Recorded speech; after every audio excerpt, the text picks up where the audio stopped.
Did you know Apple just applied for a patent so that they can retrofit AirPods to read your mind? Or they didn't apply, they filed a patent. So what it is AirPods, they're fitting them with like electromagnetic sensors. And do you guys remember when we talked about they could hook a like brain machine up to a person and they could look at something and they could use AI to generate the picture? Yeah. So that technology, rather than a full helmet, they have successfully mapped via sensors in AirPods. They've successfully done the same thing. I've been working very closely with over a dozen different wearable neurotech companies for the past 10 years. And initially, I thought what these podcast hosts were saying about the Apple AirPods capabilities was total BS. But I thought, okay, I'll give them the benefit of the doubt. Let's look at the latest literature. And you might be shocked to find what I found this week related to image generation from neurotech. Artificial intelligence is just taking things to a totally different level than where brain tech was in the last 2 years. And so it's not just an immediate read what you're thinking and then regurgitate it. It's a process of learning. And so they mine and log all of the thoughts, all of the pulses. I can tell you that big tech is definitely getting interested in brainwave sensing technologies. I've had several calls myself with the Samsung research division, for example, and they recently made an investment in this device, a sleep tracker that I told them about. I should probably start charging more for consultations.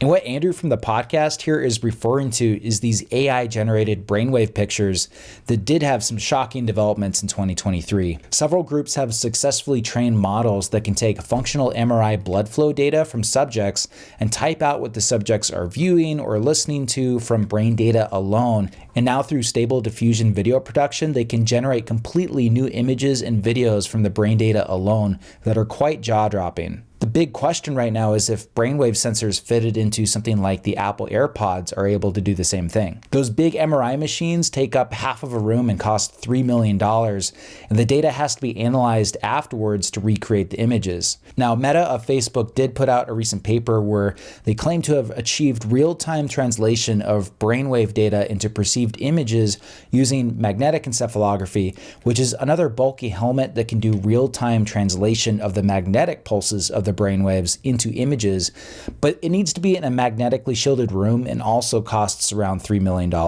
So the claim that the Apple AirPods would be able to do the same thing is a big stretch in my mind. I find it hard to believe that they would be that much further along than the other companies that I've been working with for years, like these neurable headphones that can track your focus, or Wisear, which can track eye and jaw movements through the ear canal with EEG, but image generation from brain data alone is definitely out of the question for them for now. If they had that capability, they would ship that product immediately, and it hasn't happened yet. The Apple AirPods would be using the same EEG technology, which tracks brainwaves through the skin and is a lot cheaper than fMRI or MEG, but also has a lot more noise in the data. Most likely, these Apple AirPod sensors would be used to track general brainwave states like focus, sleep, and meditation, but actually being able to record individual thoughts or image detection is a huge stretch, to say the least. Are these in the current headphones? They may be testing stuff, who knows? But they said, the article I found said they did it successfully 5 years ago. Oh, weird. Come on, Steve. I don't know what article he said that he was reading that said that people have done this with EEG 5 years ago. There has been some success with reproducing simple images from EEG, and this was work that was done 5 years ago, so maybe that's what he's talking about. Basically crosses and circles at this point. Now, taking things to the next level, this group out of Rome last year was able to do image recreation with about 80% accuracy, but they did use full head EEG coverage, and the parameters in the picture types were well defined down to about 50 categories, which is a far cry from showing people original movies like the fMRI studies, but still an impressive start. But the full head coverage EEG cap that they used has 128 channels and costs about $75,000. So it is EEG, but it is getting a lot more data than you would get from some sensors on EarPods. There's also some success for thought to text capabilities for EEG, thinking of words and having the AI project your thoughts. But the best that I've seen is 60% accuracy.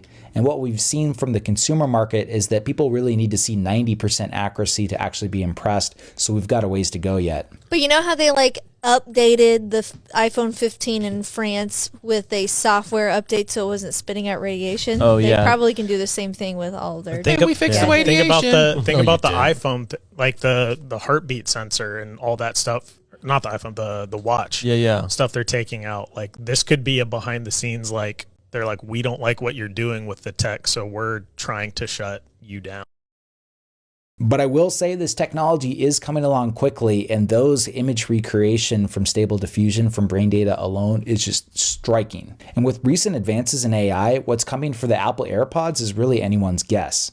It'll probably be health tracking, but someday we might have image recreation capabilities like this. And this tech is developing so fast that international regulatory bodies are starting to take notice, and professionals like Nita Farahany are going on a lot of news programs and talking about what's happening in the development of this field. The last 30 years have seen an explosion of new brain tech companies and patent applications.